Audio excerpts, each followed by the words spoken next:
Marami nagtatanong ano daw nangyari sa akin kagahapon. So yun nangyari po sa akin kagahapon ay nasobran ako sa hatak. Which is normal naman yun. Minsan may pagkakamali tayo sa mga kinakaltas natin sa katawan natin as dialysis.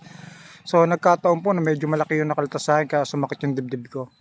But now okay naman po ako now at ayun na magpapasalamat po ako sa mga kaibigan ko na may concern yan. Sobrang thankful po ako ngayon, papunta po ako ng palengke. So binabike ko lang talaga to kasi syempre exercise na rin dahil medyo may nararamdaman na po tayo at mas maigi na ikinikilos po natin. Yun ang pinaka-importante. So medyo masakit lang ipadyak kasi tawag dito, medyo katatapos ko lang ng dialysis kagahapon. So bagay naman tong init itong umaga na to para i-bisikleta syempre, para ma-practice yung natin muscle. Kasi may nararamdaman din ako minsan na masakit na talaga yung tuhod. Minsan may muscle cramps pa. So kailangan nating igalaw-galaw. Pangit kasi kung nakaupo lang tayo, nakahiga lang. Ayan. Bali market day ngayon. So punta tayo ng palengke. Ay.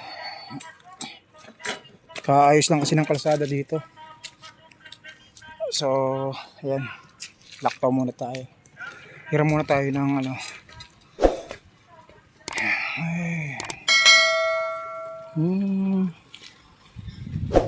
So parang practice na rin to, exercise na rin tong bisikleta talaga. Malaking bagay talaga. Kasi pag nakapagbisikleta ako simula sa bahay hanggang palengke, yung mga hita ko guys, kakaroon ng power. So yan. Inabot talaga ako. Ay salamat. So dito muna ako guys, and God bless you guys. Ayun muli, maraming salamat sa suporta po mga idol. So napakalaking tulong po sa akin ng suporta nyo. Okay lang kahit konti, okay lang kahit hindi tayo umabot sa quota.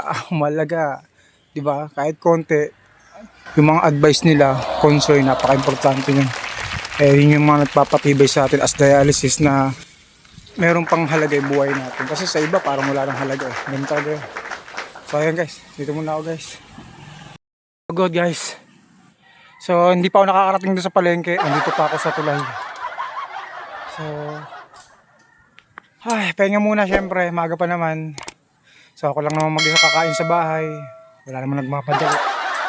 Ay, pahinga muna guys. Ang hirap pag nakabike ka lang papuntang palengke. At least nakaka-exercise yung puso mo. Yun nga, lakas dialysis, syempre kailangan huwag ka muna mapagod. Ay, inuubo ako sa pagod. Grabe. So ayan guys, gulay lang naman yung bibiling ko guys eh. So marami nagtataka, may gulay naman sa inyo Lods, bakit di ka na lang maggulay? Kasi Lods, mas maganda kasi yung ampalaya na sasabi ko na makapal yung dahon. Kasi yung ampalaya na pinakita ko kanina, kulang pa yun. Gusto ko kasi yung maraming dahon. Kung parang pinapapak ko kasi yung dahon ng ampalaya, tapos ganun, maganda kasi sa dugo. So ayan, pahinga na tayo konti, so go na tayo. Ay grabe, medyo malapit tayo sa palengke, so konting padyak na lang to. Pahinga ulit. So lapit na mapagod. So success naman kasi kapag nakarating na tayo sa palengke. So problema lang natin papunta doon tapos pabalik. Siyempre pag pabalik ay bagong pagod na naman. Konti na lang, at least napapractice yung hita natin. Grabe. So ayan guys, bali nandito na tayo sa palengke. So ikot-ikot tayo dito guys, maraming gulay na mabibili dito. So yung pakay ko talaga dito is yung dahon ng ampalaya. Yun talaga yung pinakapakay ko guys.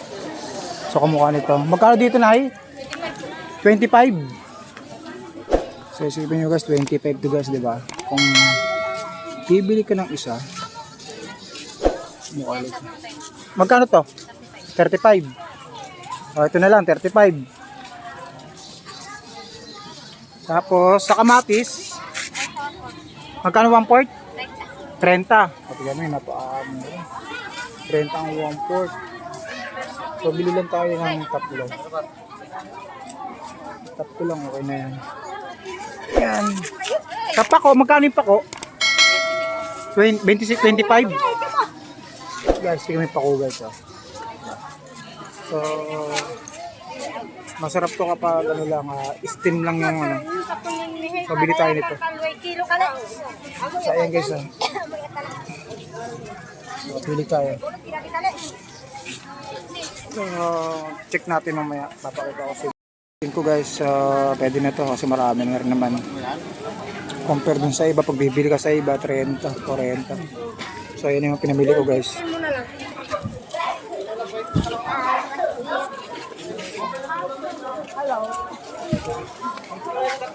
Hanggang 100 pesos, ayan, yung ang dami ng gulay guys. So, meron pa tayong pako, lasuna. Yung lasuna natin, dami oh.